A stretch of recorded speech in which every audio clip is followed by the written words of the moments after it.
Responsables communaux pour la promotion agricole du Bénin fait suite à leurs interventions récentes sur les médias. Le chef de l'État a donc voulu mieux les écouter par rapport à la polémique concernant les statistiques sur la production cotonnière au titre de la campagne 2011-2012.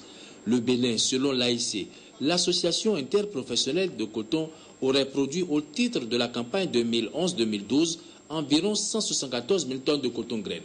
Ce chiffre a surpris les responsables communaux pour la promotion agricole du Bénin, car selon leurs propos, de gros efforts ont été fournis par les producteurs et l'encadrement qui ont fait passer les superficies emblavées à 209 000 hectares et s'attendaient à une production d'au moins 209 000 tonnes. Depuis la méthodologie jusqu'à la sortie des résultats, Monsieur le Président de la République, tout a été contesté par les agents de base, en l'occurrence les SCPA, mais l'AIC a fait la sourde oreille et est allé jusqu'au bout. Et au bout, aucun résultat n'a été exploité et disons des rendements imaginaires nous ont été envoyés de l'AIC. On s'attendait à 45 000 tonnes. À la fin, on nous dit que nous avons commercialisé 31 000 tonnes. Sur une prévision de 18 000 tonnes qu'on devait avoir, oui, on a eu 10 380 tonnes. Quand la commercialisation devait commencer, l'AIC nous a envoyé un papier de plan d'évacuation. Et dans ce plan-là, il est prévu que Gorgounou devait donc envoyer au niveau des usines 18 000 tonnes. Et c'est les agents de conditionnement qui devaient représenter donc l'État au niveau donc de ces usines-là pour réceptionner, pour évaluer d'abord les poids avant l'évacuation. Mais ces agents ont été exclus de cette campagne-là. Ni les représentants des producteurs ne sont là. Ils ont été exclus. Tout le monde a été exclu. Ce qui se passe réellement au niveau des usines, on n'arrive pas à comprendre. Des producteurs toujours estimés que leur production, ce n'est pas à la taille de ce qu'on leur envoie au retour. Supposons quelqu'un qui envisage avoir 20 tonnes, au retour, il se retrouve à 15 tonnes. Moi-même, j'ai produit 1 hectare, j'ai pesé. J'ai eu 1 tonne 653. Et j'ai dit, bon, j'envoie à l'usine. On vient, on me dit que j'ai 1 tonne 53. Déjà, à mon niveau, j'ai fait cette vérification. Donc, multiplié par le nombre de producteurs, vraiment, le problème reste posé. Premier constat, les superficies emblavées ont augmenté par rapport à la campagne précédente.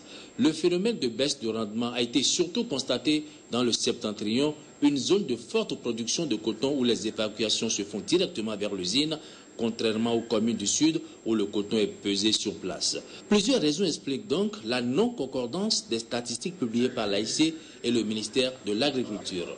Parmi ces raisons, on note l'interdiction par l'AIC du système de représentation des producteurs au niveau des usines d'égrenage, l'absence des agents de conditionnement au niveau de ces usines, ce qui a laissé libre cours aux seuls agents des usines et de l'AIC de réceptionner le coton et de communiquer par la suite les rendements. Pour éviter les dysfonctionnements observés au niveau de la filière, le porte-parole du collectif des responsables communaux pour la promotion agricole du Bénin a fait des propositions. Au niveau de la problématique des intrants, c'est de rompre le monopole dans l'importation et la distribution des intrants à travers des appels d'offres sans exclusive. Il faut promouvoir l'installation des usines de fabrication des intrants au Bénin.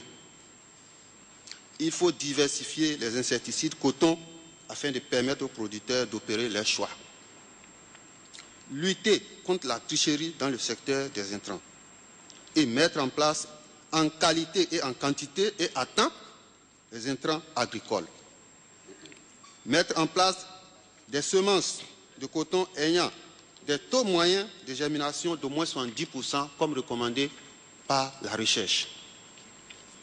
Au niveau de l'accord cadre entre l'AIC et l'État, il faut abroger purement et simplement cet accord et créer une autorité transitoire nationale de gestion de la filière coton pour la campagne 2012-2013. Le président Boni Yaye n'a pas apprécié le silence qui a été fait jusque-là sur les dysfonctionnements de la filière. Pour le chef de l'État, les résultats de la commission d'enquête internationale sont également attendus pour que des mesures hardies soient prises. Je vous ai écouté, j'attends qu'on m'infirme ou qu'on me confirme ce que je viens d'écouter. Je crois c'est en ces mots que je vais conclure, vous remercier d'être venus. Vous êtes tous à la charge du contribuable.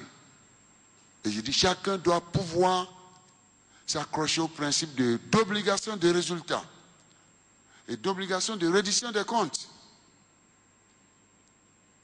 C'est pourquoi, parce que lorsque je suis venu, on me dit, oui, il faut laisser les paysans seuls. Et j'ai dit, non, ce n'est pas possible. Les cadres ont été démantelés. Même s'ils avaient leurs problèmes. À l'époque, ils faisaient leur travail. Ils suivaient les paysans pas à pas. Comment utiliser les produits? Quel type de produits faut-il utiliser? À quel moment? Etc. Aujourd'hui, qu'est-ce que les Sherpas font? Je n'en sais rien. Le ministère de l'Agriculture doit être complètement refondé et rebâti. Complètement. À tous les niveaux. C'est une fuite de responsabilité. Ce ministère n'existe plus. Comment on peut brader le travail de ce monde paysan de cette manière?